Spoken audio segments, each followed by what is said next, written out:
बिस्मिल्लाहिर्रहमानिर्रहीम। Chapter number 10 lecture number 5 topic है हमारे पास बॉल एंड बाउल सिस्टम। इससे पहले हमने मैथ स्प्रिंग सिस्टम को डिस्कस किया था कि उसकी मोशन को हमने प्रूव किया था कि मैथ स्प्रिंग सिस्टम की जो मोशन है वो हमारे पास क्या है, सिंपल हार्मोनिक मोशन है। आज हम प्रूव करेंगे कि बॉल एंड बाउल सिस्टम जो है इसकी जो मोशन है वो भी सिंपल हार्मोनिक मोशन है। इसके लिए हमने क्या किया है, बॉल एंड बाउल को कंसीडर किया है। अब यहाँ पे हमारे पास क्या है, बॉल इनिशियली एट रेस्ट पे है, ये उसकी मीन पोजीशन है। अब यहाँ पे हमारे पास वो रेस्ट पे है, उसकी वजह क्या है कि हमें पता है कोई भी मैसिव ऑब्जेक्ट है तो उसका वेट ग्रेविटी की वजह से जो है वो डाउनवर्ड एक्ट कर रहा है। अब यहाँ पे हमारे पास क्या है, बॉल जो है उसका मैस जो है W = mgh वो क्या कर रहा है, वर्टिकली डाउनवर्ड एक्ट कर रहा है। जब बॉल जो है वो बाउल के ऊपर फोर्स अप्लाई कर रही है तो रिएक्शन में जो बाउल है वो भी बॉल पे फोर्स अप्लाई करेगा।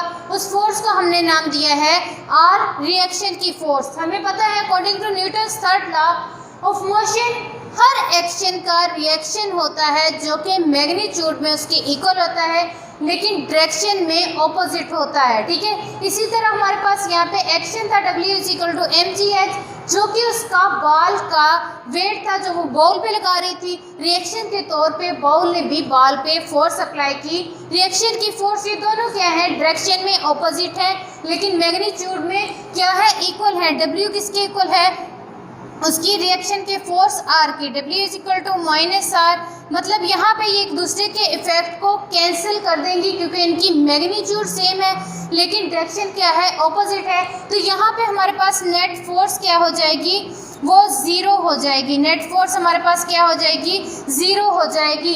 तो यहाँ पे ऑब्जेक्ट जो है बॉल इनिशियली हमारे पास क्या होगी, रेस्ट पे होगी, मीन पोजीशन पे क्या होगी, एट रेस्ट। यहाँ पे हमारे पास क्योंकि यहाँ पे दोनों फोर्सेस एक दूसरे के इफेक्ट को कैंसिल कर रही है, यहाँ पे हमारे पास बॉल जो है वो रेस्ट पे होगी। लेकिन हमें क्या चाहिए है, हमने यहाँ पे उसकी मोशन को ऑब्जर्व करना है, उसकी मोशन को प्रूव करना है कि हमारे पास बॉल जो कि किसी बॉल के अंदर मूव कर रही है उसकी मोशन जो है वो सिंपल हार्मोनिक मोशन है। ठीक है, उसके लिए हम क्या करवाएंगे कि इस बॉल को फोर्स अप्लाई करके उसकी मीन पोजीशन से डिस्प्लेस करवा के हम उसकी एक्सट्रीम पोजीशन पे ले आएंगे। उसको मूव करवा के हम उसको कहाँ पे ले आए, एक्सट्रीम पोजीशन ए पे ले आए। अब यहाँ पे हमारे पास क्या होगा, हमें पता है हर ऑब्जेक्ट पे जो है gravitational force her time apply हो रही होती है जी, और उसकी डायरेक्शन हमेशा क्या होती है, वर्टिकली डाउनवर्ड होती है। अब ऑब्जेक्ट को मूव करवाया, यहाँ पे पोजीशन ओ पे, ए पे ले आए हैं उसको। ठीक है, एक्सट्रीम पोजीशन पे। यहाँ पे आने के बाद बॉल जो है बहुत ही शॉर्ट टाइम के लिए यहाँ पे रुकेगी, उसके बाद दोबारा से जो है वो अपनी मीन पोजीशन की तरफ जाना शुरू कर देगी। अब हमने देखना ये है कि यहाँ पे ऐसी कौन सी फोर्स है जो बॉल को दोबारा से उसकी मीन पोजीशन की तरफ मूव करवाती है। तो हमने पहले पढ़ा है कि ऐसी फोर्स जो किसी भी ऑब्जेक्ट को मजबूर करती है कि वो दोबारा से अपनी इनिशियल स्टेट मीन पोजीशन की तरफ चला जाए, वो होती है रिस्टोरिंग फोर्स। अब यहाँ पे हमारे पास कौन सी फोर्स है जो रिस्टोरिंग के तौर पे काम कर रही है, तो यहाँ पे हमारे पास ग्रेविटेशनल एक्सेलरेशन ऐसी फोर्स है जो रिस्टोरिंग के तौर पे काम कर रही है। अब रिस्टोरिंग फोर्स की वजह से ऑब्जेक्ट जो है दोबारा पे यहाँ पे आना स्टार्ट कर देगा, अपनी मीन पोजीशन की तरफ आना क्या कर देगा, मीन पोजीशन की तरफ आना स्टार्ट कर देगा। लेकिन मीन पोजीशन पे आके बॉल जो है वो रुकेगी नहीं बल्कि इनर्शिया की वजह से वो क्या होगी, दोबारा से हमारे पास एक्सट्रीम पोजीशन बी की तरफ जाना शुरू कर देगी। अब यहाँ से दोबारा वो क्या हुआ है, अपनी एक्सट्रीम पोजीशन बी पे आ गई है। यहाँ पे आने के बाद हमारे पास क्या होगा कि यहाँ पे भी ऑब्जेक्ट जो है आके कुछ देर के लिए वहाँ पे रुकेगा। जब रुकेगा तो उसकी वेलोसिटी ज़ीरो हो जाएगी लेकिन रिस्टोरिंग फोर्स दोबारा से उसको जो है वो मीन पोजीशन की तरफ जो है वो मूव करवा देगी। इसी तरह बॉल जो है अपनी मीन पोजीशन के ट्रू एंड फ्रो जो है वो मोशन स्टार्ट कर देगा और वो तब तक करता रहेगा जब तक फ्रिक्शन की वजह से उसकी सारी एनर्जी कंज्यूम नहीं होती। तब तक बॉल जो है वो इस बाउल के अंदर टू एंड फ्रो मूव करती रहेगी अबाउट मीन पोजीशन।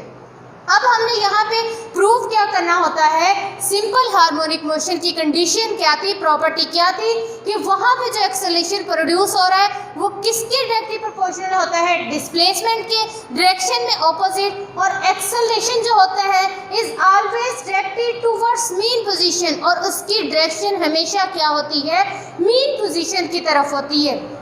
अब यहाँ पे इसको हम प्रूव करने के लिए हमें तीन चीज़ें जो 3 पॉइंट वो क्लियर होने चाहिए। एक है हमारे पास फोर्स, वेलोसिटी और एक्सेलरेशन। सबसे पहले बात करते हैं फोर्स, जो कि रिस्टोरिंग फोर्स है।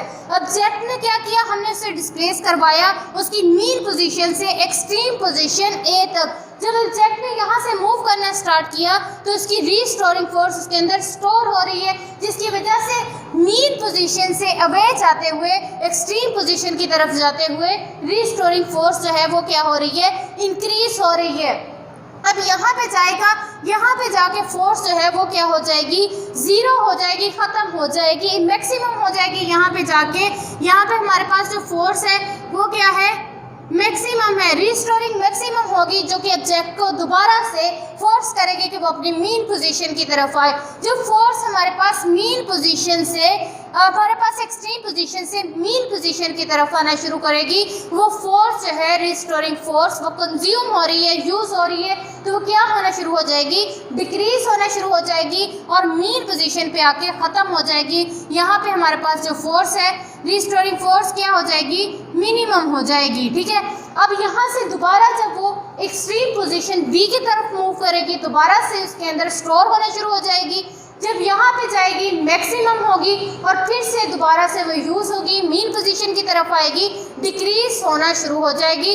तो इससे हमें क्या पता चला कि हमारे पास जो रिस्टोरिंग फोर्स है वो extreme position A and B पे क्या होगी, मैक्सिमम होगी, और मीन पोजीशन पे आके वो क्या हो जाएगी, मिनिमम हो जाएगी, जीरो हो जाएगी। ठीक है, अब यहाँ पे हमारे पास क्या होगा कि फोर्स जो है मीन पोजीशन पे हमारे पास क्या है, मिनिमम है, मिनिमम, और एक्सट्रीम पोजीशन पे हमारे पास क्या है, वो मैक्सिमम है। अब इसके बाद हम बात करते हैं वेलोसिटी की। ठीक है, अब वेलोसिटी हमारे पास क्या है कि ऑब्जेक्ट को हमने यहाँ से डिस्प्लेस करवाया, उसकी एक्सट्रीम पोजीशन ए पे लेके आए। अब हमारे पास यहाँ पे ऊपर को जाते हुए क्या होता है कि वो ग्रेविटी के अगेंस्ट मूव कर रहा है, यहाँ पे ले जाके छोड़ दिया। रिस्टोरिंग फोर्स के वजह से वो दोबारा से अपनी मीन पोजीशन की तरफ आना शुरू करेगा। जब वो अपनी मीन पोजीशन की तरफ आ रहा होगा, यहाँ से यहाँ मूव कर रहा होगा, तब हमारे पास क्या होगा कि हमारे पास वो उसी डायरेक्शन में मूव कर रहा है जिस डायरेक्शन में ग्रेविटी है, तो वो हमारे पास क्या होगा, इस डायरेक्शन की तरफ आते हुए हमारे पास क्या होगा, जो वेलोसिटी है वो इंक्रीज होना शुरू हो जाएगी। वेलोसिटी हमारे पास क्या होगी, इंक्रीज होना शुरू हो जाएगी मीन पोजीशन की तरफ आते हुए। जब वेलोसिटी हमने पढ़ा है कि हमारे पास चेंज इन वेलोसिटी क्या होती है, एक्सेलरेशन होता है। वेलोसिटी के अंदर चेंज आएगा तो वहाँ पे हमारे पास क्या हो जाएगा, एक्सेलरेशन प्रोड्यूस हो जाएगा। और हमें पता है कि वेलोसिटी इंक्रीज हो रही है। एक्सेलरेशन की हमने 2 टाइप पढ़ी थी, पॉजिटिव एक्सेलरेशन और नेगेटिव एक्सेलरेशन। अगर आपके पास वेलोसिटी इंक्रीज हो रही होगी तो वहाँ पे पॉजिटिव एक्सेलरेशन होगा और उसकी डायरेक्शन जो होगी वो वेलोसिटी की डायरेक्शन में होगी। अगर वेलोसिटी आपकी डिक्रीज हो रही होगी, कम हो रही होगी, तो एक्सेलरेशन आपके पास क्या होगा, नेगेटिव एक्सेलरेशन होगा, जिसकी डायरेक्शन वेलोसिटी की डायरेक्शन के ऑपोजिट होती है।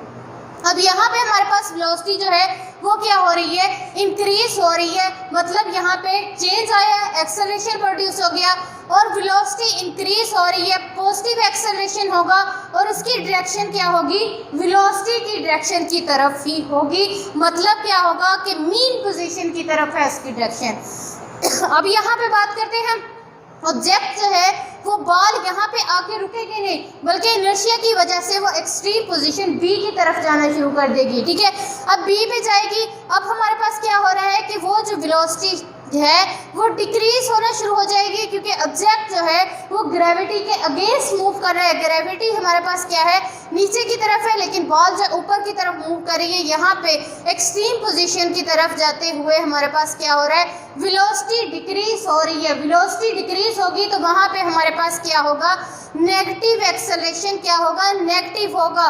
और नेगेटिव एक्सेलरेशन में क्या होता है कि वो वेलोसिटी की ऑपोजिट डायरेक्शन में होता है, मतलब वेलोसिटी इस डायरेक्शन में है, डिक्रीज हो रही है, तो एक्सेलरेशन क्या होगा, इस डायरेक्शन में होगा। तो इससे क्या प्रूव हो रहा है कि एक्सेलरेशन की वो डायरेक्शन जो है हमेशा क्या रहती है, टूवर्ड्स मीन पोजीशन। एक्सेलरेशन की डायरेक्शन हमेशा किस डायरेक्शन में होती है, मीन पोजीशन की तरफ होती है उसकी डायरेक्शन एक्सेलरेशन की। अब हमारे पास यहाँ पे क्या था कि अगर इसको फोर्स की टर्म में देखें, हमें पता है कि हमारे पास फोर्स जो है वो डायरेक्टली प्रोपोर्शनल है एक्सेलरेशन के। अब यहाँ पे अगर फोर्स मीन पोजीशन पे मिनिमम है तो वहाँ पे एक्सेलरेशन भी मिनिमम होगा।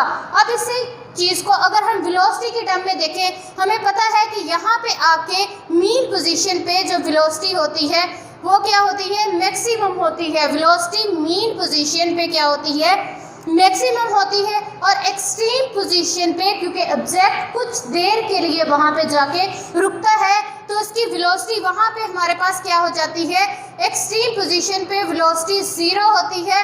मतलब क्या होता है कि मिनिमम होती है क्योंकि ऑब्जेक्ट कुछ देर के लिए वहाँ पे जाके रुकता है। जब ऑब्जेक्ट रेस्ट पे होता है, रुकता है, तो वहाँ पे हमारे पास क्या होता है, उसकी वेलोसिटी 0 हो जाती है। तो एक्सट्रीम पोजीशन पे उसकी वेलोसिटी 0 होगी, ठीक है। अब यहाँ पे 0 ही है, वेलोसिटी के अंदर चेंज आया तो एक्सेलरेशन प्रोड्यूस होगा। यहाँ पे हमारे पास क्या होगा कि वेलोसिटी हमारे पास क्या होगी, मैक्सिमम होगी। अब वेलोसिटी हमारे पास मिनिमम कहाँ पे होगी, 0 कहाँ पे होगी, मीन पोजीशन पे क्या होगी, मैक्सिमम होगी, और एक्सट्रीम पोजीशन पे मिनिमम। अब बात करते हैं एक्सेलरेशन की। तो एक्सेलरेशन हमारे पास फोर्स के डायरेक्टली प्रोपोर्शनल है। फोर्स मीन पोजीशन पे मिनिमम है तो एक्सेलरेशन भी मीन पोजीशन पे मिनिमम होगा और एक्सट्रीम पोजीशन पे मैक्सिमम होगा। अगर वेलोसिटी यहाँ पे मैक्सिमम है, मतलब वेलोसिटी के अंदर कोई चेंज नहीं आ रहा, तो वहाँ पे एक्सेलरेशन हमारे पास 0 होगा क्योंकि वेलोसिटी मैक्सिमम है, उसके अंदर कोई चेंज नहीं आ रहा। एक्सेलरेशन वहाँ पे क्या हो जाएगा, 0। वेलोसिटी के अंदर चेंज नहीं तो वहाँ पे एक्सेलरेशन प्रोड्यूस ही नहीं होगा।